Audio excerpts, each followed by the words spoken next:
हुनेसर जी हमारे जिले के ही रहने वाले थे और शादीशुदा थे।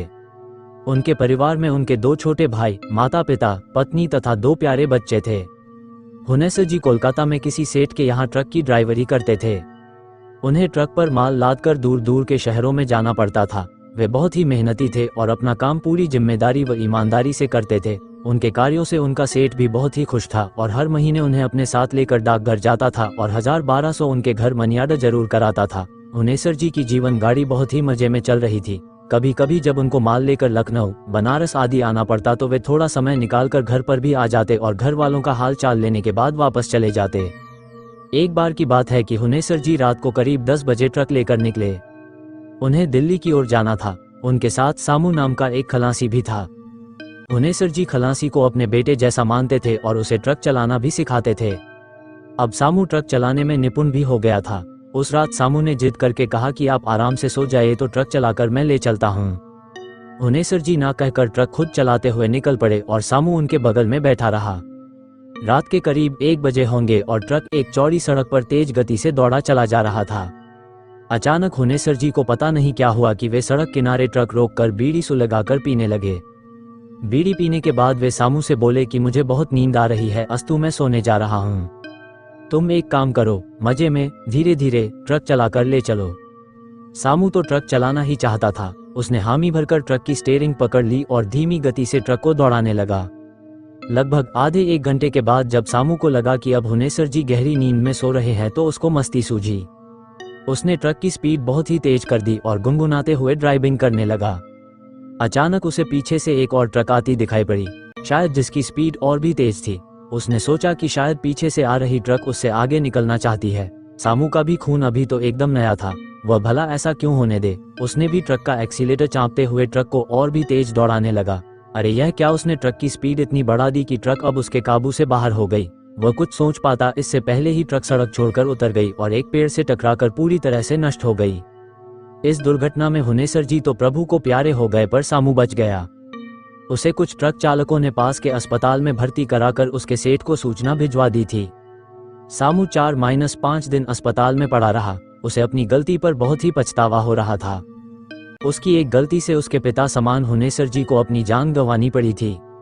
उसका दिल रो पड़ा था, पर अब विधि के विधान के आगे वो कर भी क्या सकता था।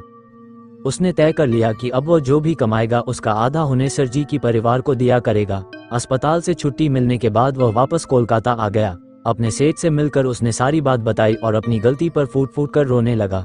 सेठ ने उसे समझाते हुए कहा कि अब रोने धोने से कुछ होने वाला नहीं, पर हम अभी हुनेसर जी के परिवार वालों को कुछ बताएंगे नहीं और समय समय पर उसके परिवार की मदद करते रहेंगे। इसके साथ ही उन्होंने सामू से एक ऐसी बात बताई जिसे सुनकर सामू पूरी तरह से डर गया। उसके रोंगटे खड़े हो गए।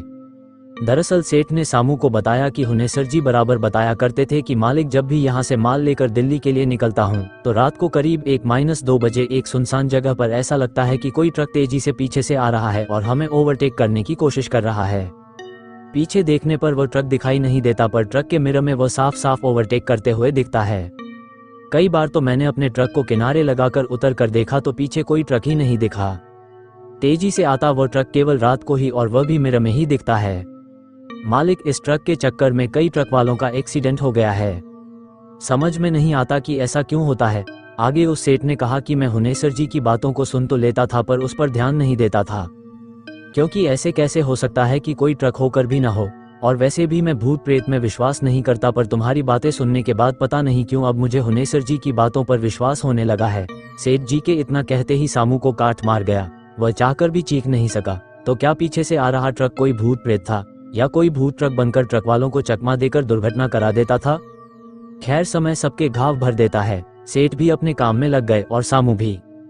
3 महीना बीतने के बाद एक दिन सेठ ने सामू से कहा कि चलो हुनेसर जी के घर चलकर आते हैं। इस बात को छिपाना ठीक नहीं होगा और साथ ही हुनेसर जी के परिवार की कुछ आर्थिक मदद भी कर देंगे।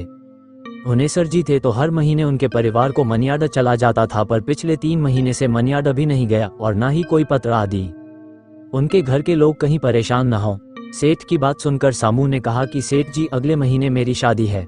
शादी के बाद हम लोग चलेंगे, क्योंकि मैंने भी सोच रखा है कि हुनेसर जी के परिवार की मदद करता रहूंगा। इसके बाद सेठ ने कहा कि ठीक है, अगले महीने चलते हैं। मैं चाहता हूं कि मैं मुनेसर जी के बच्चों की पढ़ाई लिखाई की व्यवस्था भी कर दूं और साथ ही उनके दोनों भाइयों को यहाँ लाकर कुछ काम धंधा दिलवा दूं। मई का महीना था और दोपहर का समय, कड़ाके की लू चल रही थी। सेठ और सामू पसीने से तरबतर थे। वे लोग पूछते पूछते हुनेसर जी के गांव में आ गए थे। एक आदमी ने हुनेसर जी के घर पर भी उन लोगों को पहुंचा दिया। हुनेसर जी के दरवाजे पर एक नीम का घना पेड़ था जिसके नीचे चौकी पड़ी हुई थी। सेठ और सामू वहीं बैठ गए। उन लोगों ने हुनेसर जी के परिवार के लिए साड़ी, कपड़ा, मिठाई आदि जो लेकर आए थे घर में भिजवा दिए। घर से उन्हें पानी, जलपान आदि पीने के लिए आया। पानी ओनी पीने के बाद उन दोनों ने हुनेसर जी के पूरे परिवार को यह दुखद घटना सुनाने की सोची। अरे ये कहा, अभी वे लोग कुछ कहने ही वाले थे तभी डाकिये के साइकिल की घंटी ट्रिन ट्रिन बजती हुई उसी नीम के आगे आकर रुक गई। फिर डाकिये ने हुनेसर जी के पिताजी को जयरम्मी करते हुए मनी आर्डर सौंपा। मनी आर्डर सौंपने के बाद डाकिया चला गया। डाकिये के जाने के बाद हुनेसर जी के पिताजी ने कहा कि जब आप लोग आ ही रहे थे तो फिर हुनेसर को ये पैसे डाक से लगाने की क्या जरूरत थी, आप लोगों से हाथ से ही भिजवा दिया होता। हुनेसर जी के पिता के मुंह से इतना सुनते ही सेठ और सामू दोनों हक्के बक्के हो गए। सेठ ने थूक घोंटकर हुनेसर के पिताजी से पूछा कि क्या कहा आपने? हुनेसर जी ने मनी ऑर्डर भेजा है। सेठ की यह बात सुनते ही हुनेसर के पिताजी ने बिना कुछ बोलते हुए 100 के 8 नोट तथा मनी ऑर्डर वाला छोटा कागज का टुकड़ा जिस पर पता लिखा था सेठ के आगे बढ़ा दिया। सेठ जल्दी जल्दी उस कागज के टुकड़े को उलट पुलट कर देखने लगे। उन्हें कुछ भी विश्वास ही नहीं हो रहा था क्योंकि मनी ऑर्डर के उस कागज पर जो लिखाई थी वह हुनेसर जी की ही थी और वह पैसा उन्होंने पिछले महीने ही उसी डाकघर से लगाया था जहां से सेठ और वे बराबर हर महीने पैसा लगाया करते थे। अब तो सेठ एकदम से घबरा गए थे, साथ ही सामू के चेहरे का रंग भी उड़ गया था। उन दोनों को समझ में नहीं आ रहा था कि यह क्या हो रहा है। तभी हुनेसर जी बोल पड़े कि कुछ भी हो पर भगवान ऐसा लड़का सबको दें। हम लोगों की बहुत ही सुध रखता है और हर महीने थोड़ा कम या ज्यादा मनी ऑर्डर जरूर कर देता है। इतना सुनते ही सामू बोल पड़ा कि काका, क्या पिछले महीने भी हुनेसर जी ने मनी ऑर्डर किया था? हाँ कहते हुए हुनेसर जी के पिताजी ने कहा कि अरे भाई, हाँ, पिछले महीने तो उसने 12 रुपए भेजे थे। इतना सब सुनने के बाद आप लोग खुद ही सोच लीजिए कि सेठ और सामू किस परिस्थिति में होंगे। अचानक सामू अपने आप को रोक न सका और फफक कर रो पड़ा। सेठ से रहा न गया और वे सामू को चुप कराते हुए खुद भी रुआंसू हो गए। हुनेसर जी के परिवार वालों को कुछ भी समझ में नहीं आ रहा था कि आखिर अचानक ये दोनों रोने क्यों लगे। अब उस नीम के नीचे गांव के अन्य लोग भी एकत्र हो गए थे। सेठ ने थोड़ी हिम्मत करके सारी बात कह डाली। ये बात सुनते ही वहां खड़े लोगों विशेषकर महिलाओं में रोवन पीटन शुरू हो गया, पर अभी भी हुनेसर जी के घर वाले यह मानने को तैयार नहीं थे कि पिछले 4 महीनों से हुनेसर जी नहीं है। अगर हुनेसर जी नहीं है तो इन 4 महीनों में जो 3 बार मनी ऑर्डर आए हैं वह किसने भेजा है? हैंडराइटिंग तो मुनेसर की ही है। अरे इतना ही नहीं, 2 महीने पहले उसका एक पत्र भी मिला था जिसमें उसने लिखा था कि बाबूजी कुछ जरूरी काम आ जाने के कारण 1 साल तक मैं घर नहीं आ सकता पर मनी ऑर्डर बराबर भेजता रहूंगा। काफी कुछ सांत्वना के बाद हुनेसर जी के दुर्घटना की पुलिस द्वारा ली गई कुछ तस्वीरों और डॉक्टर की रिपोर्ट के बाद अंततः हुनेसर जी के घर वाले माने कि अब हुनेसर जी नहीं रहे, पर वह भी पूरी तरह से नहीं। गांव वालों और कुछ हितनात के कहने सुनने के बाद हुनेसर जी की अंतिम क्रिया संपन्न की गई। सारे कर्म विधिवत संपादित किए गए।